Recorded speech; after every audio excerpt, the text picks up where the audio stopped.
നമസ്കാരം, എൻ്റെ പേര് രശ്മി. ഞാൻ SUT ഹോസ്പിറ്റലിലെ ചൈൽഡ് ഡെവലപ്മെൻറ്റൽ തെറാപ്പിസ്റ്റാണ്. ഞാൻ ഇന്നിവിടെ പറയാൻ പോകുന്നത് ഡൗൺ സിൻഡ്രോമിനെ പറ്റിയിട്ടാണ്. അപ്പോൾ എന്താണ് ഡൗൺ സിൻഡ്രോം, നമുക്ക് എങ്ങനെ ഇത് നേരത്തെ കണ്ടുപിടിക്കാൻ പറ്റുമോ കുഞ്ഞുങ്ങളിൽ ഡൗൺ സിൻഡ്രോം ആണ് എന്നുള്ളത്, അതിനെ പറ്റിയിട്ടുള്ള ഒരു ഓവറോൾ കുറച്ച് കാര്യങ്ങളാണ് ഞാൻ ഇന്നിവിടെ പറയാൻ പോകുന്നത്. അപ്പോൾ ഡൗൺ സിൻഡ്രോം എന്ന് പറയുന്നത് ഒരു ക്രോമസോമിൽ സംഭവിക്കുന്ന വ്യത്യാസത്തിൽ ഉണ്ടാകുന്ന ഒരു അവസ്ഥയാണ് ഡൗൺ സിൻഡ്രോം. അത് നമ്മുടെ ശരീരത്തിൽ എല്ലാവർക്കും അറിയാം, 23 പെയേഴ്സ് വെച്ചിട്ടാണ് ക്രോമസോംസ് ഉള്ളത്. 46 ക്രോമസോംസ് ഉണ്ട്. അപ്പോൾ ഈ ഡൗൺ സിൻഡ്രോം എന്ന കുഞ്ഞുങ്ങളിൽ ഒരു ക്രോമസോം കൂടി ആഡിങ് ആയിരിക്കും, കൂടുതലായിരിക്കും. അപ്പോൾ ആ ഒരു അവസ്ഥയാണ് നമ്മൾ ഡൗൺ സിൻഡ്രോം എന്ന് പറയുന്നത്. അല്ലെങ്കിൽ നമ്മൾ ട്രൈസോമി 21 എന്നും നമ്മൾ വിളിക്കാറുണ്ട്. അപ്പോൾ ഈ ഡൗൺ സിൻഡ്രോം കുഞ്ഞുങ്ങളെ നമുക്ക് അവരുടെ പല കാര്യങ്ങളിൽ വെച്ചിട്ട് നമുക്ക് പെട്ടെന്ന് തന്നെ ഫീച്ചേഴ്സൊക്കെ വെച്ചിട്ട് പെട്ടെന്ന് തന്നെ നമുക്ക് ഐഡൻറ്റിഫൈ ചെയ്യാനായിട്ട് പറ്റും. ഇവർക്ക് മെൻ്റലി ഉള്ള ബുദ്ധിമുട്ടുണ്ടാവും, അതുപോലെ തന്നെ ഫിസിക്കലി ചേഞ്ചസും ഈ ഡൗൺ സിൻഡ്രോം കുഞ്ഞുങ്ങളിൽ നമുക്ക് കാണാം. അതായത് നമ്മുടെ നോർമൽ കുഞ്ഞുങ്ങളും ഡൗൺ സിൻഡ്രോം കുഞ്ഞുങ്ങളും തമ്മിലുള്ള വ്യത്യാസം എടുക്കുവാണെങ്കിൽ, ഡൗൺ സിൻഡ്രോം കുട്ടികൾ നോക്കുമ്പോൾ തന്നെ അവരുടെ ഫേസ് മംഗോളിയൻ ഫേസ് ആയിരിക്കും. മാത്രമല്ല അവരുടെ കണ്ണ് ചെറിയ കണ്ണായിരിക്കും. ചില കുഞ്ഞുങ്ങളിൽ പ്രൊട്രൂട്ടഡ് ടങ്ക് കാണാം. അതായത് അവർ എന്തെങ്കിലും ഒരു കാര്യങ്ങൾ ചെയ്യുന്ന സമയങ്ങളിൽ അവരുടെ നാക്ക് പുറത്തിട്ടിട്ടായിരിക്കും അവർ ഓരോ കാര്യങ്ങളും അല്ലെങ്കിൽ ഓരോ പ്രവൃത്തികളും ചെയ്യുന്നത്.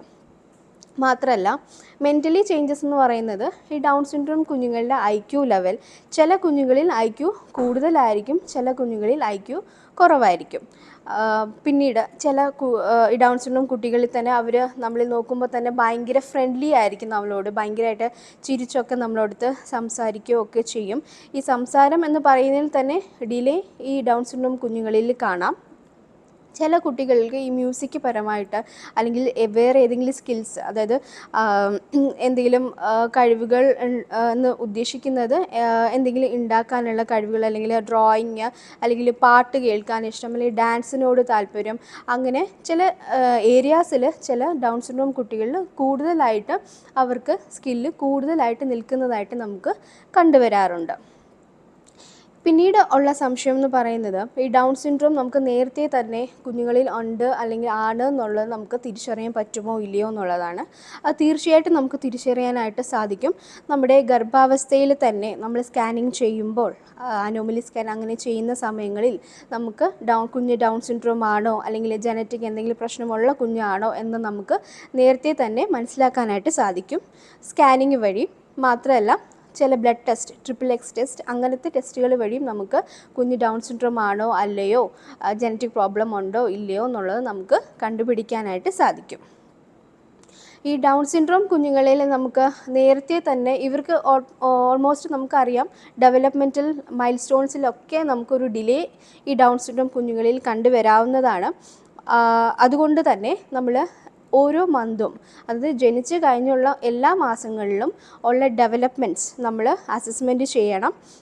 മാത്രമല്ല അതിൽ ഡിലേ വരുന്ന ടൈമുകളിൽ നമുക്ക് കറക്റ്റ് എന്താണ് ഡിലേ എന്നുള്ളത് നോക്കി അത് നേരത്തെ തന്നെ ഒരു തെറാപ്പി അല്ലെങ്കിൽ ഒരു എക്സസൈസ് കൊടുത്ത് ഇവരുടെ സ്വന്തം കാര്യങ്ങൾ ചെയ്യാനുള്ള ആ ഒരു കേപ്പബിലിറ്റി നമുക്ക് ഉണ്ടാക്കി കൊടുക്കാനായിട്ട് സാധിക്കുന്നതാണ്.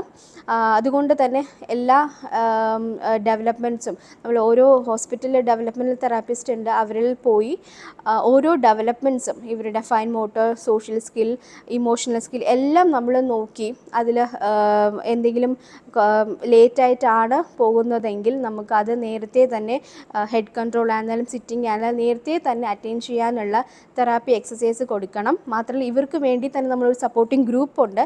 ഈ സപ്പോർട്ടിംഗ് ഗ്രൂപ്പിൽ വരുന്ന ആൾക്കാർ ഒന്ന് occupational therapist, speech therapist, ophthalmologist, നമ്മുടെ പീഡിയാട്രിഷ്യൻ, ന്യൂറോളജിസ്റ്റ്, ഡെവലപ്മെൻറ്റൽ തെറാപ്പിസ്റ്റ്. അപ്പോൾ ഇതെല്ലാം കൂടി ചേർന്നിട്ടാണ് നമ്മളൊരു സപ്പോർട്ടിംഗ് ഗ്രൂപ്പ് എന്ന് പറയുന്നത്.